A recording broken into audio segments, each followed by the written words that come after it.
To my channel smart learning point. देखिए यहाँ आज न्यू टॉपिक आ चुका है संविधान का। न्यू टॉपिक क्या है? पंचायती राज व्यवस्था से संबंधित प्रश्न। आपको बता दें ये टॉपिक जो है पंचायती राज व्यवस्था, यह टॉपिक एग्ज़ाम के पॉइंट भी आपसे वेरी वेरी इंपॉर्टेंट है। बिकॉज इस टॉपिक से बहुत ही मल्टीपल क्वेश्चन जो होते हैं जीके के काफ़ी अलग अलग कम्पिटिटिव एग्ज़ामों में देखने को मिलते हैं। बार बार वही चीज़ क्वेश्चन रिपीटेड होते हैं। तो यहाँ इस टॉपिक के साथ सेट वाइज आपको प्रोवाइड तो कर रहे हैं क्वेश्चन, बट वो क्वेश्चन जो मैं बता रही हूँ ये बहुत ही इंपॉर्टेंट है एग्ज़ाम के पॉइंट व्यू से।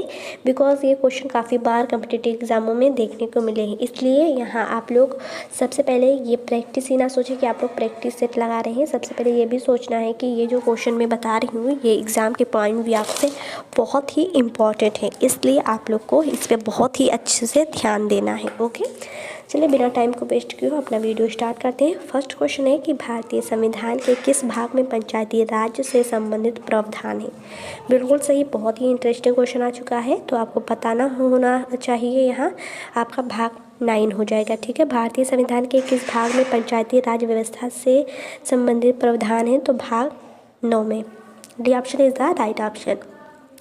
अगला प्रश्न है कि भारतीय संविधान के किस भाग में नगर पालिकाओं से संबंधित प्रावधान है? तो आपको बता दें भाग का में नगर पालिकाओं से संबंधित प्रावधान किए गए हैं।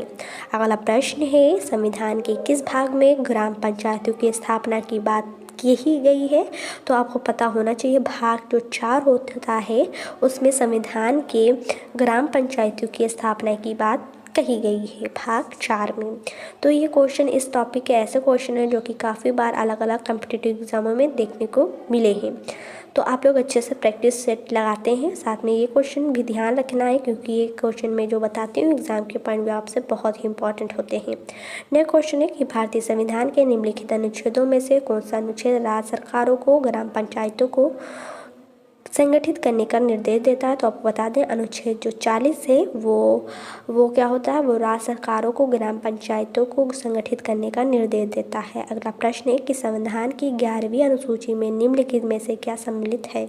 तो आपको बता दें जो 11वीं अनुसूची है उसमें पंचायतों का कार्यक्रम आपका सम्मिलित है।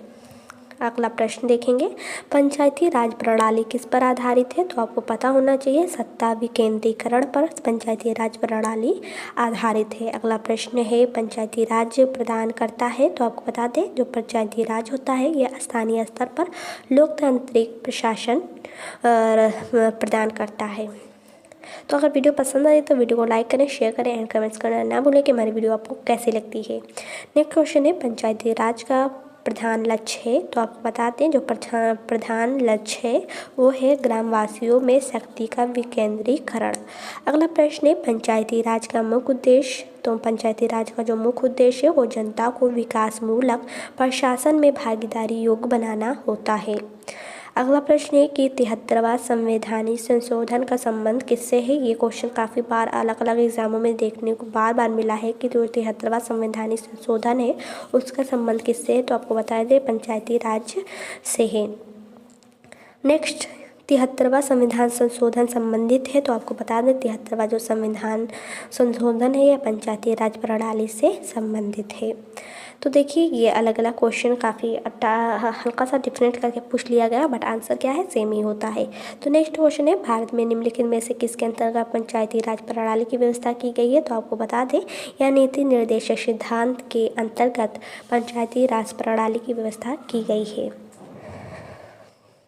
अगला प्रश्न है किस संवैधानिक संशोधन द्वारा पंचायती राज संस्थाओं को संवैधानिक दर्जा प्रदान किया गया? तो आपको बता दें 73वीं को अपना संवैधानिक दर्जा प्रदान किया गया है।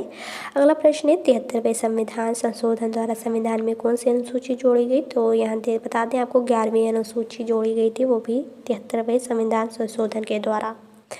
अगला प्रश्न है 73वें संविधान संशोधन द्वारा 11वीं अनुसूची में पंचायती राज संस्थाओं को कितने कार्य सौंपे गए हैं? तो आपको बता दें उसे 29 कार्य सौंपे गए हैं। कितने कार्य सौंपे गए हैं? अगला प्रश्न है 73वें संविधान संशोधन के अनुसार पंचायती राज संस्थाओं में अध्यक्ष कम से कम कितने पद महिलाओं के लिए आरक्षित किए गए हैं? तो आपको बता दें 1/3 जो पद होते हैं महिलाओं के लिए आरक्षित किए गए हैं। अगला प्रश्न है 73वें संविधान संशोधन के प्रावधानों को समाज के किस वर्ग को सत्ता हस्तांतरण की दृष्टि से ऐतिहासिक कदम माना जाता है? तो आपको बता दें महिला वर्ग को ऐतिहासिक कदम माना जाता है। अगला प्रश्न है कि 73वें संविधान संशोधन की विशेषता नहीं है? तो आपको बता दें महिलाओं के लिए 2/3 आरक्षण जो है वो 73वें संशोधन की विशेषता नहीं है। अगला प्रश्न है कि 73वें संविधान संशोधन द्वारा पंचायती राज संस्थाओं के लिए किस तरह से चुनाव का प्रावधान किए गए हैं? तो आपको बता दें प्रत्यक्ष एवं गुप्त मतदान प्रदान किए गए हैं। इस टॉपिक का नेक्स्ट एंड लास्ट क्वेश्चन है भारत में किसके चुनाव में आरक्षित स्थानों की चक्रानुक्रम से भरे जाने का प्रावधान किया गया? तो आपको बता दें यहाँ पंचायती राज संस्थाओं के चुनाव में भरे जाने का प्रावधान किया गया है। तो आपको बता दें या इस टॉपिक का यह सेट नंबर 1 था एंड एग्ज़ाम के पॉइंट भी आपसे ये टॉपिक बहुत ही इंपॉर्टेंट है। तो यह सेट नंबर 1 था। नेक्स्ट वीडियो मिलेंगे इसी टॉपिक के सेट नंबर 2 के साथ। तब तक के लिए दें मुझे इजाज़त। अगर आपको इसी टॉपिक का सेट नंबर 2 देखना है और भी इसी टॉपिक का क्वेश्चन देखना है सेट नंबर 2 में, तो हमारे चैनल को सब्सक्राइब करें, बेल आइकन को प्रेस करना ना भूलें, क्योंकि लाइन टू लाइन सारे टॉपिक को कवर किया जा रहा है जो कि एग्ज़ाम के पॉइंट भी आपसे बहुत इंपॉर्टेंट है एंड वही क्वेश्चन उस टॉपिक में लिए जाते हैं जो कि काफ़ी बार एग्जाम में कॉम्पिटिटिव एग्जाम में देखने को मिलते हैं। तब तक के लिए दें मुझे इजाज़त। Thank for watching this.